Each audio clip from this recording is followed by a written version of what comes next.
ফের কুকথা প্রাক্তন বিচারপতির মুখে। নন্দীগ্রামের মঙ্গলচক প্রাথমিক বিদ্যালয় এলাকায় প্রচার ও জনসংযোগে যান প্রাক্তন বিচারপতি। সেখান থেকেই মমতা বন্দ্যোপাধ্যায় ও অভিষেক বন্দ্যোপাধ্যায়কে আক্রমণ শানালেন অভিজিৎ গাঙ্গুলি। লক্ষ্মীর ভাণ্ডার কি মমতা ও অভিষেকের বাপের টাকা নাকি যে বন্ধ করে দেবে? নন্দীগ্রামের পথসভায় বললেন ক্ষিপ্ত অভিজিৎ গাঙ্গুলি। এদিন সকালে নন্দীগ্রামের মঙ্গলচকে কর্মী সভা থেকে কার্যত মমতার সরকারকে হুঁশিয়ারি দেন অভিজিৎ। আপনারা জানেন তো সন্দেশখালীর ঘটনা, আপনারা জানেন তো। এইবার তাদের কিছু প্রচার করার নেই, বলার নেই, মানুষের সামনে কিছু বলার মুখ নেই, তাও তারা বলতে আসছে একটা কথা খুব গুরুত্বপূর্ণ জেনে রাখুন।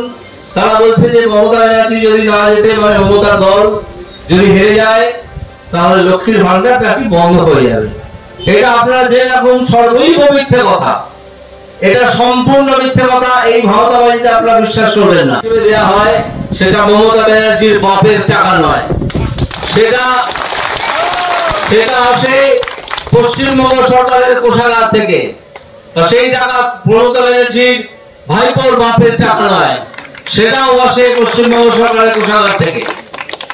পশ্চিমবঙ্গ সরকার থেকে যে টাকা আসে কোষাগার থেকে, এই 1000 টাকা বা 1200 টাকা, সেই টাকাটা আপনার জেনে রাখবেন অত্যন্ত কম। সারা ভারতবর্ষে যেখানে যেখানে এই স্কিমটা চালু আছে, সরাসরি মানুষের হাতে টাকা পৌঁছে দেওয়ার স্কিম, সেখানে আসামে পায় 3000 টাকা, উত্তরপ্রদেশে এবং রাজস্থানে পায় 3500 টাকা। আমাদের নেতা শুভেন্দু অধিকারী এবং সুকান্ত মজুমদার এর মধ্যে ঘোষণা করেছেন, আমিও সে তারই প্রতিধ্বনি করে বলছি যে আমরা ক্ষমতায় আসবো পশ্চিমবঙ্গে। এই ভোটটা তো পশ্চিমবঙ্গে আসার ভোট নয়, এই ভোটটা হচ্ছে কেন্দ্রীয় সরকারের ভোট।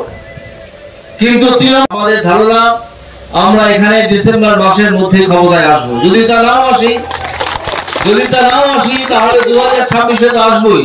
কে আটকাবে? তৃণমূল তো উধাও হয়ে যাবে।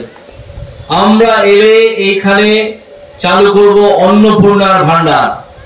সেখান থেকে প্রতিটা মহিলা যারা এই টাকা পান, যারা ভবিষ্যতে পাবেন, তাদের জন্য 3000 টাকা ন্যূনতম দেওয়া হবে।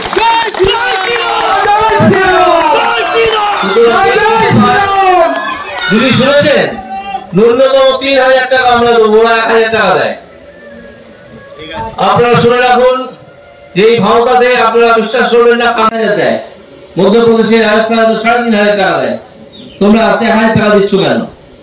1000 টাকা দিচ্ছে, তার কারণ হচ্ছে পশ্চিমবঙ্গ সরকারের কোষাগারে টাকা আসার আগে সেটা খরচ হয়ে যায়, টাকা খরচ হয়ে যায়। আর এই যে টাকা কোষাগারে আসে, সেটা আপনার টাকা, আমার টাকা। এটা সংক্ষেপে আপনাকে বোঝাই। সেটা হচ্ছে, ধরুন আপনি এক প্যাকেট গুঁড়ো সামান দোকানে কিনতে গেলেন, জামা কাপড় কাচার প্রয়োজন আছে, এবং সেটা কিনতে গিয়ে আপনাকে দাম দিতে হলো 40 টাকা। আপনি দিয়ে চলে এলেন। এই 40 টাকার মধ্যে 8 টাকা হচ্ছে ট্যাক্স। আপনি জানতে পারলেন না, আপনার জানার দরকার নেই, কারণ এই ট্যাক্স দিতেই হবে। এই ট্যাক্সের টাকার 4 টাকা পেল পশ্চিমবঙ্গ সরকার। গুঁড়ো সামানটা কিন্তু কিনেছেন আপনি, 4 টাকা পেল পশ্চিমবঙ্গ সরকার, 4 টাকা চলে গেল কেন্দ্রীয় সরকারে। কেন্দ্রীয় সরকার সংবিধানের নিয়ম অনুযায়ী আবার 2 টাকা পশ্চিমবঙ্গ সরকারকে ফেরত দিয়ে দিল। তাহলে পশ্চিমবঙ্গ সরকার আপনার দেওয়া 8 টাকা ট্যাক্স থেকে কত টাকা পেল? 4 + 2 6 টাকা। এইরকম ভাবে প্রতিদিন যে কোটি কোটি টাকা জমা পড়ছে, আপনার করের টাকা, আমার করের টাকা, সেই করের টাকা থেকে লক্ষ্মীর ভাণ্ডার দেওয়া হয়। সেই জন্যই বললাম যে এটা মমতা ব্যানার্জির বাপের টাকা নয়। এই টাকা আপনারা জানবেন, আমরা এলে অনেক বাড়িয়ে দেবো, কারণ পশ্চিমবঙ্গ সরকারের কোষাগারে যে টাকাটা জমা পড়ে, সেই টাকাটা কোষাগার যাওয়ার আগেই এরা মেরে দেয় অনেক টাকা। তৃণমূল সরকারের যারা নেতা আছেন, যারা মন্ত্রী আছেন, তারা এর আগেই অনেক টাকা মেরে দেন। ধরুন মন্ত্রী থেকে পাথর তুলছে, বালি তুলছে, তার জন্য পশ্চিমবঙ্গ সরকারকে যে টাকা দেওয়ার প্রয়োজন, 1 টাকাও দেয়। হাজার লরি বালি প্রতিদিন তুলে নিয়ে চলে যায়। এইভাবে পশ্চিমবঙ্গ সরকারের উপার্জন কমতে কমতে কোষাগার কমে গেছে। কোন ক্রমে লক্ষ্মীর ভাণ্ডারের টাকাটা দিচ্ছে, কিছুদিন পরে সেটাও দিতে পারবে না। আপনারা দেখে রাখবেন।